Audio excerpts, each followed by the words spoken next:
Senhora Presidente, Senadora Ana Amélia,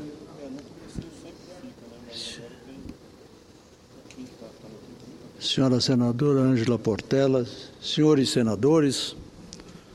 senhores ouvintes da Rádio Senado,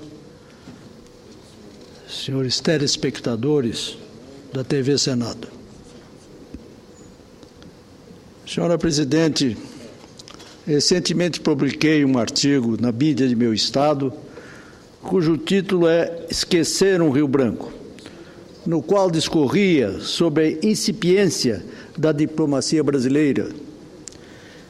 Elaborei o texto motivado pelo episódio da fuga do senador boliviano e pela demissão do então ministro Antônio Patriota. No texto, relembrei a extrema habilidade do Barão de Rio Branco e de Rui Barbosa, que conferiram prestígio ao Brasil junto à comunidade internacional. Infelizmente, esse prestígio parece que está desmoronando com relação a algumas posições de características ideológicas do ex-presidente Lula até a senhora presidente Dilma. Agora, com as denúncias recentes de espionagem americana, num gritante assinte à soberania nacional, vemos mais uma vez a inação, a fraqueza do governo brasileiro diante de uma reação esperada pela sociedade e que não ocorre de forma correta e corajosa. Por isso, constato e insisto, o Itamaraty não faz mais a gestão diplomática que lhe ensinara Rio Branco, ou seja, com propriedade para o momento, firmeza e respeito aos países com os quais temos relações de reciprocidade, tanto política quanto econômicas. Talvez porque não tenha, da parte da Presidência da República, uma orientação que inspire posições firmes no trato das suas relações internacionais. Agora, aflorada com mais intensidade o caso de espionagem americana, que fere não só a pessoa da senhora Presidente, mas, por meio dela, a própria soberania nacional, torna-se imprescindível não apenas a instalação da CPI da espionagem, da qual sou um dos subscritores, mas a sua atuação vigorosa para que se tenha a verdade verdadeira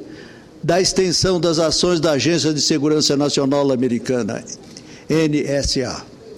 Por final, considero tênue e extremamente cautelosa a reação dos Palácios do Planalto e do Itamaraty, inclusive porque já se sabe, e a tia Candinha, a famosa tia Candinha, aquela que fala pelos cantos das ruas, comenta que o governo americano manifestou a uma alta autoridade do governo brasileiro que não tem por que dar satisfação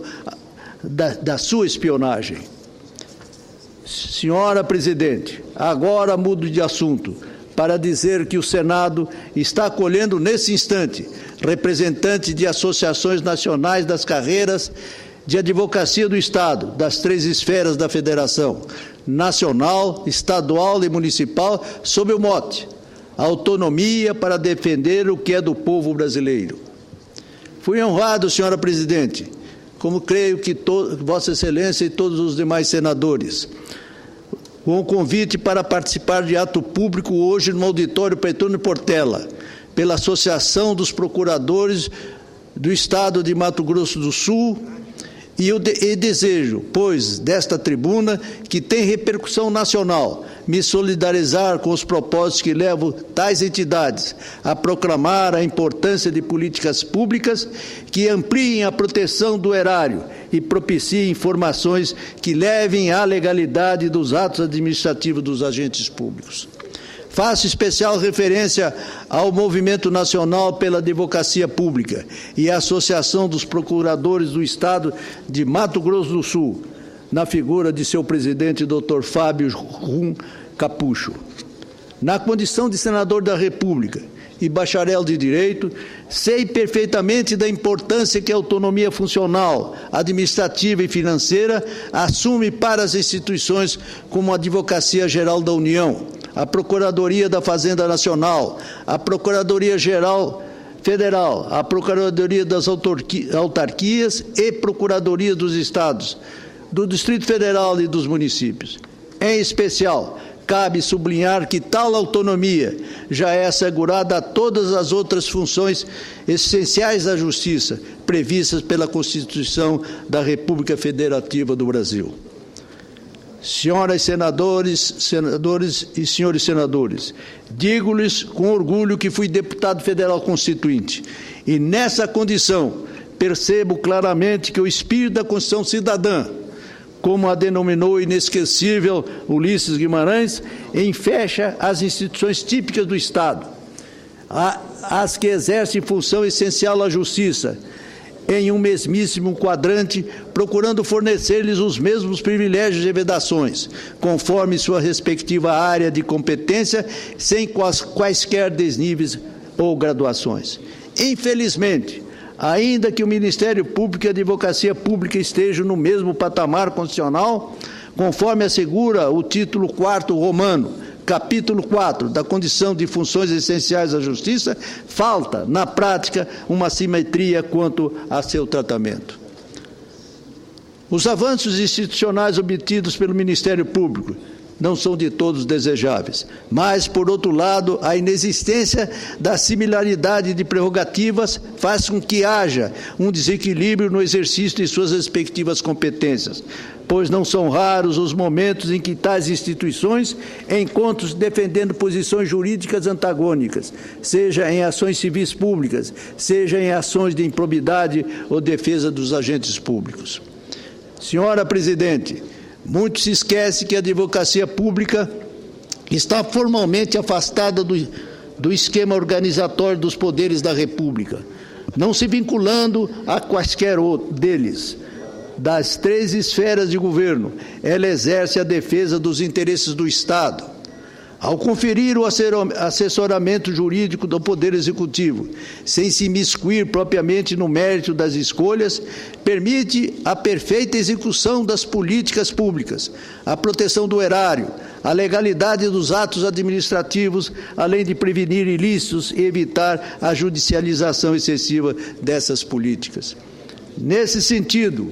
o conceito de autonomia, lato sensu, é fundamental para o cumprimento de suas competências e compreende algumas variáveis que procurarei pormenorizar. Primeiro, a obtenção de autonomia funcional não afasta a consciência acerca das atribuições constitucionalmente previstas para as carreiras, mas as aclara, deixando evidente que a atividade técnica não pode ficar à mercê de interferências extremas,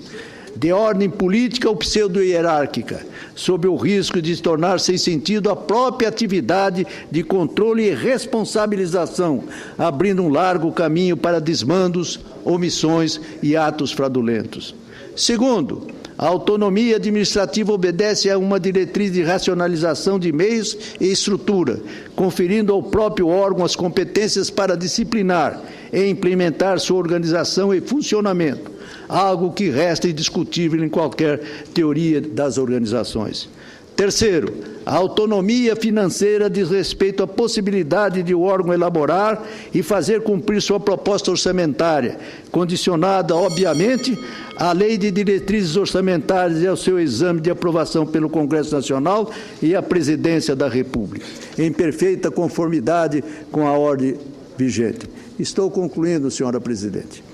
Portanto, excelências, senhores e senhoras senadores, reitero o meu apoio irrestrito ao movimento nacional pela advocacia pública. Considero justíssimas suas reivindicações e espero poder contribuir para a rápida aprovação das propostas legislativas que visam sanar as assimetrias hoje ainda restantes entre as instituições que integram as funções essenciais da justiça previstas em nossa Constituição Federal.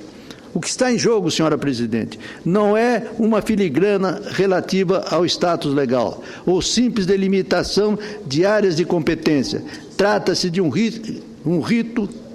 movimento de democratização das relações de poder,